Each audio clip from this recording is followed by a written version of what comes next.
अशोक नाम का एक लड़का था जो बहुत गरीब था। दिन भर कड़ी मेहनत के बाद जंगल से लकड़ियां काट के लाता और उन्हें जंगल में बेचा करता। एक दिन अशोक सर पे लकड़ियों का गट्ठर लिए जंगल से गुजर रहा था। अचानक उसने रास्ते में एक बूढ़े इंसान को देखा जो बहुत दुर्बल था। उसको देखकर लगा कि जैसे उसने काफ़ी दिनों से खाना नहीं खाया है।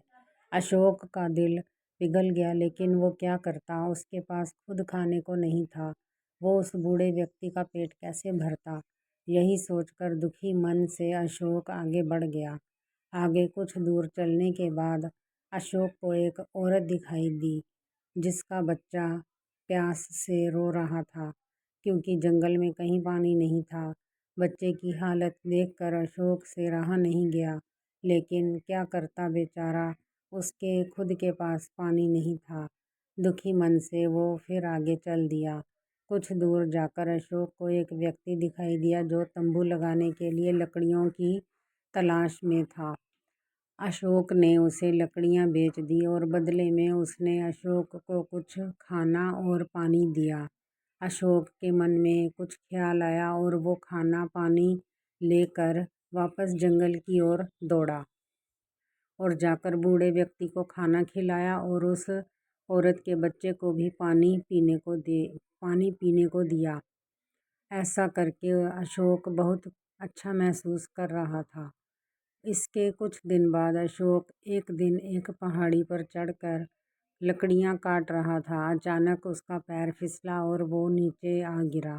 उसके पैर में बुरी तरह चोट लग गई और वो दर्द से चिल्लाने लगा। तभी वही बूढ़ा व्यक्ति भागा हुआ आया और उसने अशोक को उठाया। जब उस औरत को पता चला तो वो भी आई और उसने अपनी साड़ी का चीर फाड़ कर उसके पैर पे पट्टी कर दी। अशोक अब बहुत अच्छा महसूस कर रहा था। मित्रों, दूसरों की मदद करके भी हम असल में खुद की ही मदद कर रहे होते हैं। जब हम दूसरों की मदद करेंगे तभी ज़रूरत पड़ने पर कोई दूसरा भी हमारी मदद करेगा। ज़रूरी नहीं कि मदद पैसे से ही की जाए। आप किसी वृद्ध व्यक्ति को सड़क पार करा सकते हैं, या किसी प्यासे को पानी पिला सकते हैं, या किसी हताश इंसान को सलाह दे सकते हैं, या किसी को खाना खिला सकते हैं। यकीन मानिए, ऐसा करते हुए आपको बहुत खुशी मिलेगी।